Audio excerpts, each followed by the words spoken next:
Radio, l'IFE. C'est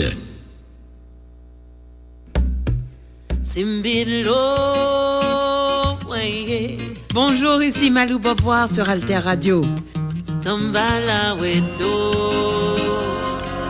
Alter Radio, l'idée frais.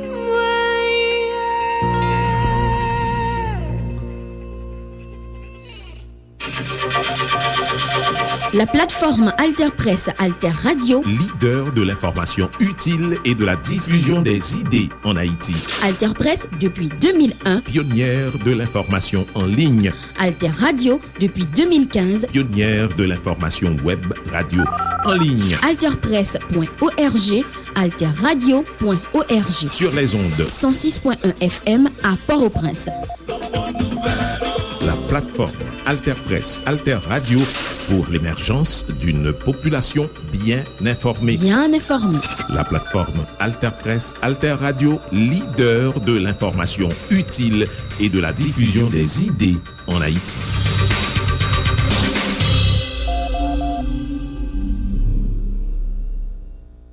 Koumanouye. Merci pour tes trois côtés. Magazine qui fait un coup de flash. Coup de flash sur ça qui a passé dans le monde. Événement qui rentrait la caille. Le Rassemblement national et ses alliés qui arrivent en tête à 34%. Bienvenue dans Magazine Événement sous Alter Radio 106.1 FM, alterradio.org avec diverses plateformes internet. Magazine Événement toujours traité actualité internationale chaque semaine pour aider auditeurs et auditrices nous bien comprendre ce qui a passé sous scène internationale. Eh bien, de plus en plus, la France a viré à l'extrême droite. C'est ça qui paraît dans premier tour élection législative qui fait en France dimanche ça, et c'est un gros événement au niveau international. Extrême droite là arrivé fait 34% des voix devant Nouveau Front Populaire qui c'est un ensemble de partis de gauche qui réunit, il fait 28.1%, et puis parti présidentiel là avec allié il fait 20.3%.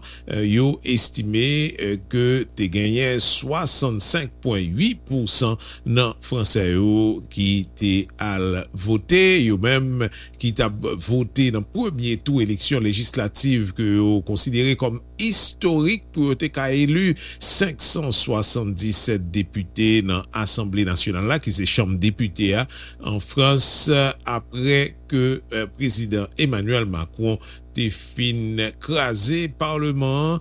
C'était le 9 juin après élection européenne. Yo côté déjà l'extrême droite démontré li en avance. C'est donc essentiel ça n'a poué dans magazine événement ça.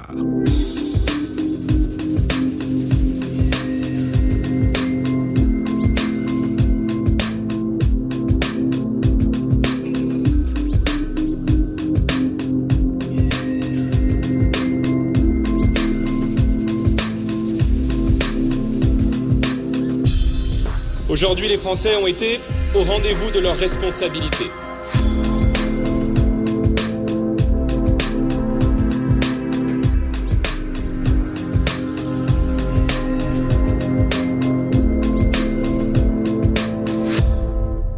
Eh bien oui, parti extrême droite là, ensemble avec allié li, eh bien il fait 34% des voix dans élection législative qui t'a fait en France dimanche ça 30 juin, c'était premier tour, tandis que pral gagner un deuxième tour qui gagne pour fait le 7 juillet, et devant par rapport à Front Populaire qui c'est un ensemble de partis de gauche 28.1%, et puis camp présidentiel là lui-même qui fait 20.3%.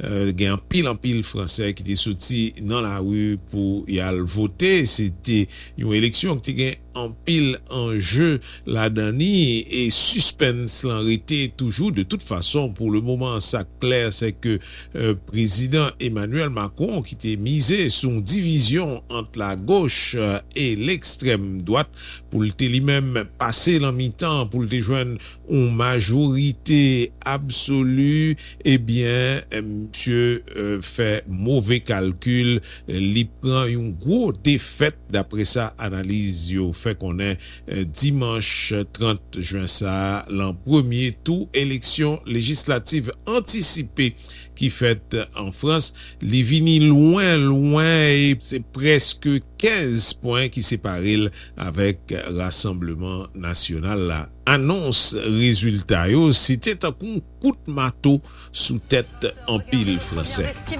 Le Rassemblement National et ses alliés qui arrivent en tête à 34% derrière. Le nouveau Front Populaire, 29% des voix. La majorité présidentielle, 22% des voix. Et enfin, ensemble, la majorité sortante d'Emmanuel Macron avec 22% des voix. Les Républicains, les divers droites obtiendraient 10% des voix, l'extrême gauche 1,3% et les autres partis, les divers partis 3,3%. Le RN arrive en tête entre 230 et 280 sièges, qui le met un peu en dessous de la majorité. La majorité est à 289 sièges. Je rappelle que la majorité absolue est à 289, entre 115 et 145 pour le nouveau Front Populaire. Et puis les LR et les divers droites obtiendraient, eux, entre 30 et 50 sièges dans cette Assemblée nationale. Nous avons dit que l'élection ça a été gagné en pile en jeu là-dedans, mais en même temps, le système politique français a gagné des nuances pour moun bien cerné là-dedans. C'est Richard Werly, c'est un journaliste et spécialiste français dans le domaine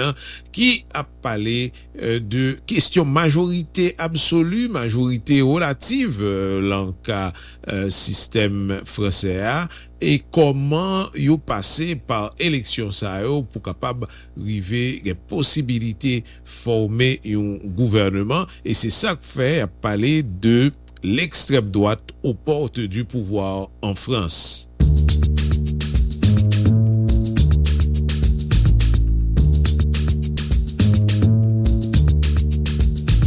Si un parti obtient une majorité absolue, c'est-à-dire plus de 289 sièges, alors à ce moment-là, il peut former le gouvernement et il est en mesure de faire passer les lois qu'il veut, puisqu'il dispose de cette majorité absolue à l'Assemblée nationale, même si le Sénat pourra toujours amender, le Sénat pourra toujours retarder, mais in fine, ça reviendra à l'Assemblée qui décidera. Et alors, on a beaucoup entendu parler de majorité absolue, de majorité relative. Quelle est la différence très concrètement entre les deux scénarios ? Majorité relative, c'est le scénario de l'Assemblée sortante. C'est-à-dire, vous aviez une coalition de partis dans le camp d'Emmanuel Macron qui disposait d'environ, de mémoire, 250 sièges. Et donc, ils avaient la majorité, mais à condition que les autres, l'opposition, ne se coalise pas. Lorsque l'opposition se coalisait, c'était le scénario redouté par Emmanuel Macron cet automne, il pouvait soit refuser un texte de loi, soit faire tomber le gouvernement à travers une motion de censure. Donc majorité relative, en gros, vous êtes fragile, à tout moment, vous pouvez être mis en minorité par les autres s'ils se coalisent. Majorité absolue, vous êtes tranquille, durant le temps de la législature, en gros, vous faites ce que vous voulez, à moins bien sûr que votre majorité s'effrite par des dissensions internes. C'est ce qui s'était passé sous François Hollande. Souvenez-vous des frondeurs, il avait la majorité absolue, mais c'était une majorité très friable. En cas de blocage, alors on va pas faire de pronostics sur ce qui va se passer dans les prochaines semaines et les prochains mois, mais quand même, en cas de blocage, est-ce qu'Emmanuel Macron a la possibilité de décréter une nouvelle dissolution de l'Assemblée nationale où il y a un nombre limite de dissolutions autorisées ? Alors, depuis la réforme de la Constitution de 2008, c'était la présidence de Nicolas Sarkozy, l'Assemblée nationale ne peut être à nouveau dissoute par le président que dans un an. C'est-à-dire celle qui va entrer en fonction le 18 juillet, puisque c'est l'ouverture de la prochaine législature, elle pourra être dissoute par le président le 18 juillet 2025. Pendant ce laps de temps, il n'est pas possible de la dissoudre, c'est-à-dire que dans tous les cas de figure, le président, s'il reste à son poste, et il a dit qu'il le resterait, il l'a même écrit aux Français, il devra faire avec l'Assemblée qui est élue aujourd'hui et le 7 juillet.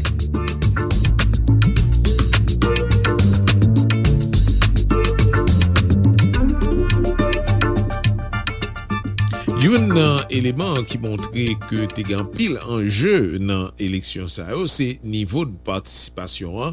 Yo estimé à 65,8%, c'est chiffre final que nous gagnons après bureau de vote yo fin fait. Pour qui ça, justement, gagner un taux de participation qui élevé kon sa nan premier tour élection législative sa yo en France.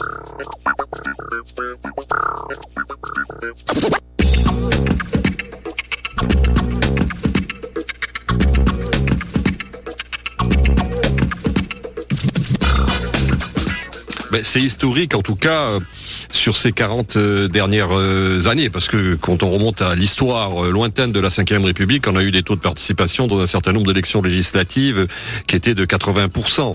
Mais c'est vrai que c'est un taux de participation qu'avait quand même de fait annoncé la plupart des instituts de sondage. Alors peut-être pas dans cette proportion-là, mais en l'occurrence c'est véritablement, je veux dire, un sursaut qui... alors après, la vraie question, c'est de savoir qui se mobilise. C'est toujours le même sujet. Quelle catégorie d'âge, quelle catégorie sociale, dans quel territoire on se mobilise plus que dans d'autres. Ce sont toutes ces questions qu'il va falloir regarder de près pour, en effet, pouvoir ensuite en tirer quelques enseignements. Emmanuel Voguet, quel enseignement justement on peut tirer de cette participation, disons, assez importante, voire très importante même? C'est peut-être le premier et le seul pari réussi du président de la République qui appelait les Français à venir aux urnes. Et de ce point de vue-là, il a au moins de ce point de vue-là été entendu, puisque on a ce record. Maintenant, chaque parti sait précisément ce que signifie une hausse de participation dans tel ou tel endroit de France, dans telle ou telle circonscription. J'irais même plus loin pour les grands partis qui sont installés depuis longtemps dans tel ou tel bureau. La participation dans tel ou tel bureau, ce qu'on appelle les bureaux test, sans avoir le dépouillement, donne au parti une première indication de ce que sera vraisemblablement le dépouillement. Mais effectivement, c'est historique. C'est d'autant plus historique que si vous regardez les précédentes dissolutions, il n'y en a pas eu beaucoup, il y en a eu 2. À chaque fois, il y a effectivement une forte participation après une dissolution, mais jamais à ce niveau.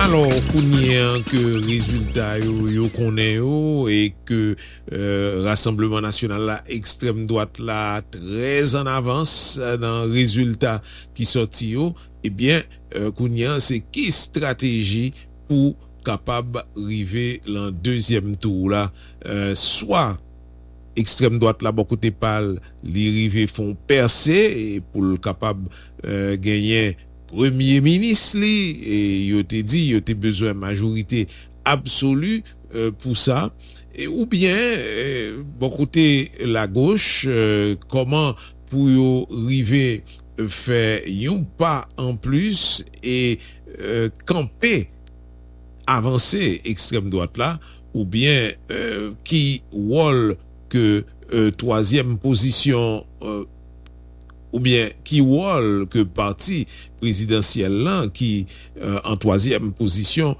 capable jouer, eh bien peut-être ça nous pral tendre déclaration diverses leaders dans secteur ça yo. D'abord extrême droite là avec Jordan Bardella qui fait discours depuis à 8 heures en France le bureau de vote fermé. Monsieur dit c'est un carton rouge clair peuple français a bail, d'une part Emmanuel Macron et d'autre part la gauche. Pour lui-même, deuxième tour qui est pour fête le 7 juillet, li pral yon moment historique en France.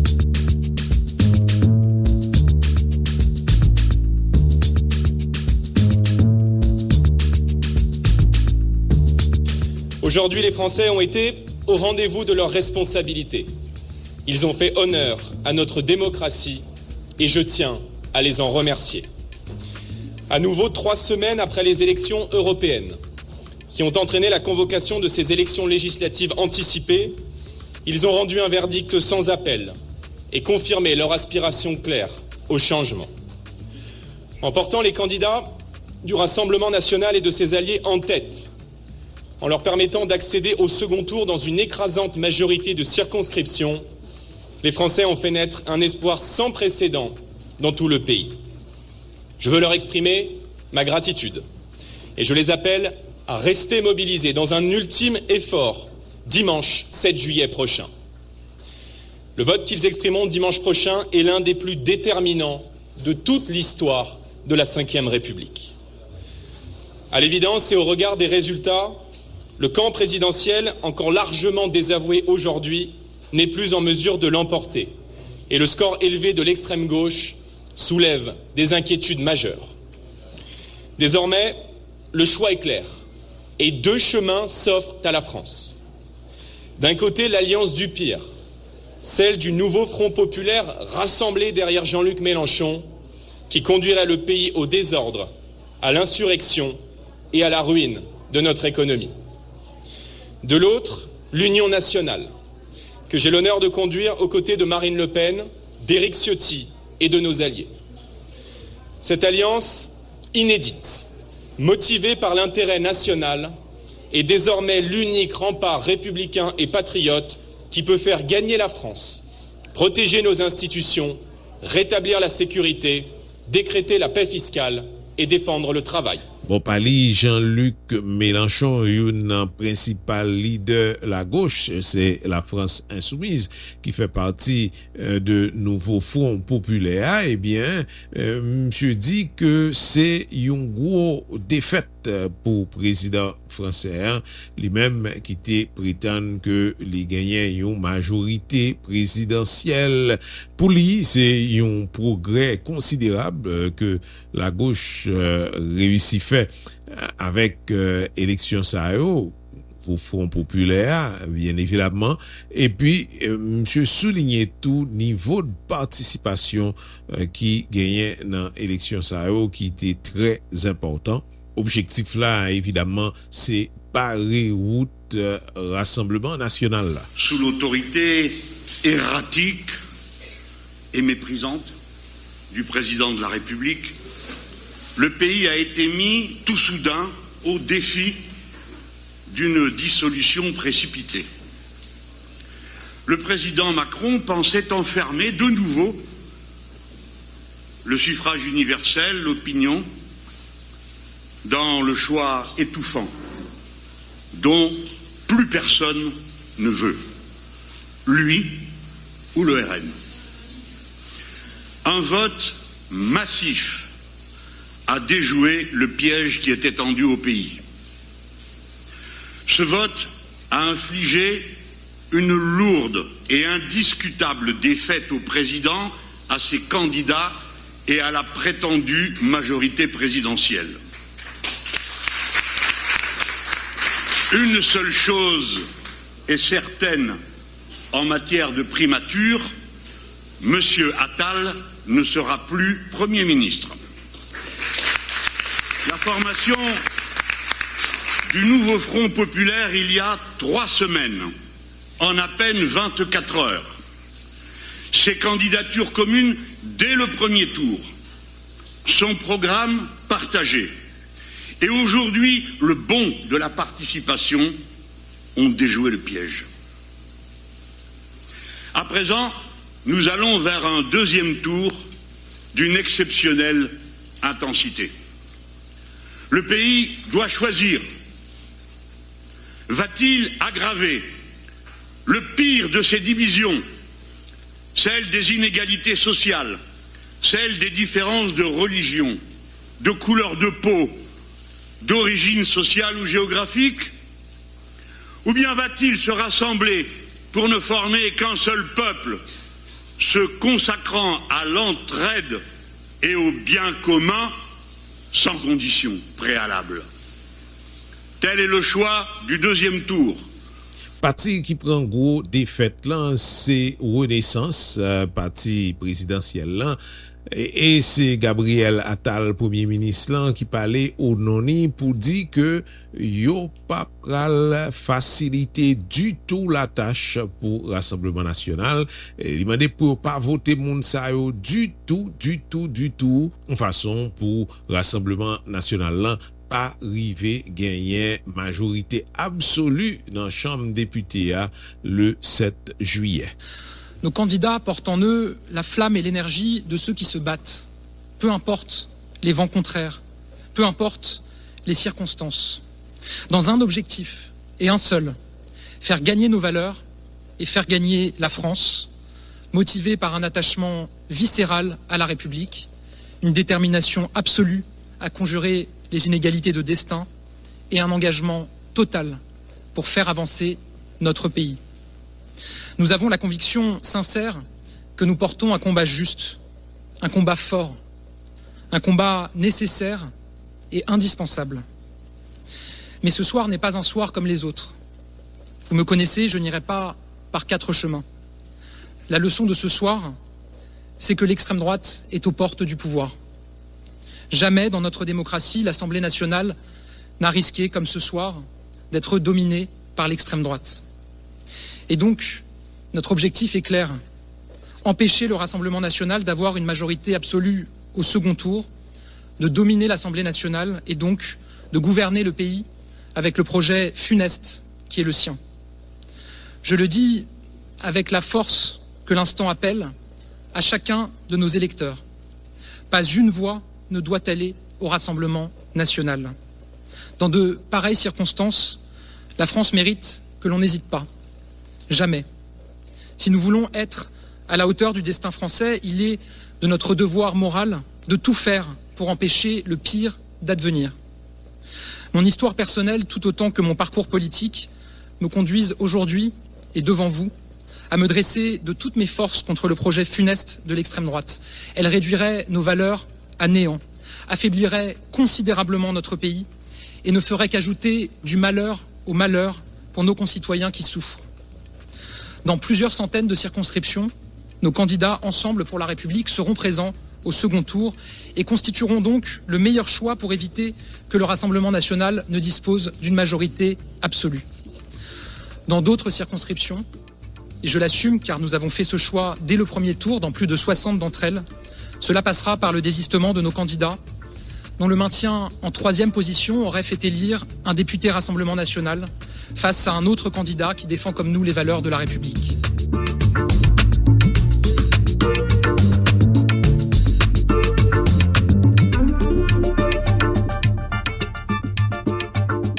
Et puis, depuis qu'on y a, on a posé cette question sous ça qui va passer le 7 juillet, le 2e tour, élection législative, ça a fini. Mais de toute façon, ça a commencé par être clair, c'est un affaiblissement camp présidentiel là, qui fait bec à terre et conséquence là, c'est capable ça y aurait une cohabitation. Cela veut dire que c'est deux partis qui pas camper même côté mais qui a mené pays ensemble, une dans présidence et l'autre là un gouvernement l'emmène. C'est pas la première fois ça a fait si ça t'est arrivé en France sous François Mitterrand en 1986, c'était situation ça, en 1993 tout, c'était même situation, et puis une autre fois encore, c'était en 1997 avec Jacques Chirac qui était président le Saatou, c'était cohabitation. Donc il n'y a pas écarté que le 7 juillet, c'est à une 4e occasion pour la France faire expérience cohabitation. Pour ces législatives anticipées, 3 blocs s'affrontent et les instituts de sondage annoncent un probable duel entre le Rassemblement national et le Nouveau Front populaire. C'est donc une possible cohabitation qui se dessine entre le pouvoir exécutif et le pouvoir législatif. C'est déjà arrivé 3 fois sous la Ve République. Alors à quoi pourrait ressembler cette 4e cohabitation? Petit tour d'horizon des scénarios possibles. Premier scénario, le RN obtient la majorité absolue, soit 289 députés. Même si rien ne l'y oblige dans la Constitution, Emmanuel Macron pourra difficilement snober le candidat désigné par l'extrême droite, en l'occurrence Jordan Bardella. Dans son programme, on retrouve des thématiques fondamentales de l'extrême droite, comme la lutte contre l'immigration et la baisse de la TVA. Mais Jordan Bardella se prépare déjà à prendre d'autres décisions. Je suis opposé, à la différence du président de la République, à l'envoi de troupes et à l'envoi de soldats français en Ukraine. Traditionnellement, l'international est le domaine réservé du président de la République, tout comme la défense. Mais il s'agit d'un usage et pas d'une loi. Alors, que dit la Constitution? Elle dit que le président de la République a la main sur la nomination des ambassadeurs et la ratification des traités. En termes de défense, il est le garant de l'intégrité du territoire national et le chef des armées. Pour le Premier ministre, la Constitution prévoit qu'il dirige l'action du gouvernement. Voilà pour les textes, pas très précis. Et dans les faits, ça a déjà posé quelques difficultés. Comme en 1986, pendant la première cohabitation, où le Premier ministre Jacques Chirac a voulu empiéter sur les plates-bandes du président de la République François Mitterrand pendant le G7 à Tokyo. Et il s'est fait recadrer. Il n'y a qu'une voix de la France. Ceci est dit une fois pour toutes. Autre exemple, en 1999, avec l'envoi des troupes en Côte d'Ivoire, voulu par Jacques Chirac, chef des armées, et refusé par Lionel Jospin, chef du gouvernement. Si Jordan Bardella est nommé à Matignon, Emmanuel Macron va devoir inventer sa propre relation avec son Premier ministre. Néanmoins, pour ne pas tomber immédiatement avec une motion de censure, Jordan Bardella a conditionné son entrée à Matignon à l'obtention d'une majorité absolue. Ce qui n'est pas gagné et nous emmène au scénario suivant, une majorité relative pour le nouveau Front populaire. Contrairement au Rassemblement national, le nouveau Front populaire n'a pas conditionné sa participation au gouvernement à une majorité absolue. S'ils obtiennent une majorité relative, cela fera d'eux le plus gros groupe de l'Assemblée nationale et ils seront donc légitimes pour proposer un nom pour diriger le gouvernement. Mais pas n'importe quel nom. Il devra être suffisamment consensuel pour que les macronistes acceptent, même tacitement, même en se bouchant le nez, de s'abstenir en cas de motion de censure. Sans les voix de la gauche et celles de Renaissance et ses alliés, les élus Rassemblement national et de droite ne seraient pas en mesure de faire tomber le gouvernement. Enfin, troisième scénario, celui d'une Assemblée nationale sans bloc majoritaire. Dans ce cas-là, Emmanuel Macron pourrait choisir de nommer comme Premier ministre une personnalité qui fasse consensus, mais pas forcément issue du monde politique. Charge à elle ensuite de former un gouvernement technique avec des personnalités de divers bords politiques choisies pour leur domaine d'expertise. Ce gouvernement technique permettrait de continuer à faire passer des projets de loi et d'empêcher un blocage du pays. L'histoire française récente n'a pas d'exemple évident de gouvernement de ce type. En revanche, c'est beaucoup plus fréquent en Italie. Le dernier en date a été formé par Mario Draghi entre 2021 et 2022 pendant la crise du Covid. Il a duré 1 an et 5 mois avant d'exploser avec les suites que l'on connaît. Des élections législatives anticipées et l'arrivée au pouvoir du parti d'extrême droite de Giorgia Meloni. C'est comme ça, on a fini magazine événement sous Alter Radio. Côté, nous sommes très attentifs au fait que l'extrême droite a avancé en France, au capable de dire pays a politiquement l'a viré vers l'extrême droite qui réussit fait 34% des voix dans l'élection législative qui fait dimanche, c'était premier tour et c'est historique, il y a pas de jamais assisté ça. Yo gagné donc 6 points en avance sous Front populaire là qui c'est un rassemblement parti de gauche tandis que c'est environ 14 points que vous gagnez en plus sous camp présidentiel là qui lui-même fait seulement 20,3%. Peuple français a été sorti dans la rue par bande et par paquette pour la voter. Niveau de participation, il est estimé à 65,8%. Lui-même tout, c'est un niveau historique. C'est 577 députés que français ont pour élus dans l'Assemblée nationale. Là, une Assemblée nationale que Emmanuel Macron, président, a dissoute, c'est un droit constitutionnel qui était gagné et il demandé pour élection a été faite le 30 juin, il était pensé que il était capable de sortir bien avec parti la Renaissance là-dedans. Eh bien, c'était bien compté, mal calculé. Pour numéro ça, nous t'ai consulté Nouvelle Ops, TV5, la chaîne parlementaire en France, Europe 1, Post. Merci pour attention. Nous continuez à suivre nous sous 106.1 FM, alterradio.org avec diverses plateformes internet. Nous capables d'écouter émission ça le nouvelé en podcast sous Mixcloud, Zeno, Apple, Spotify, Google Podcast, Facebook et YouTube. Koumanouye. Merci pour tes 3 côtés. Magazine qui fait un coup de flash. Coup de flash sous ça qui a passé dans les mondes. Événement qui rentrait la caille non.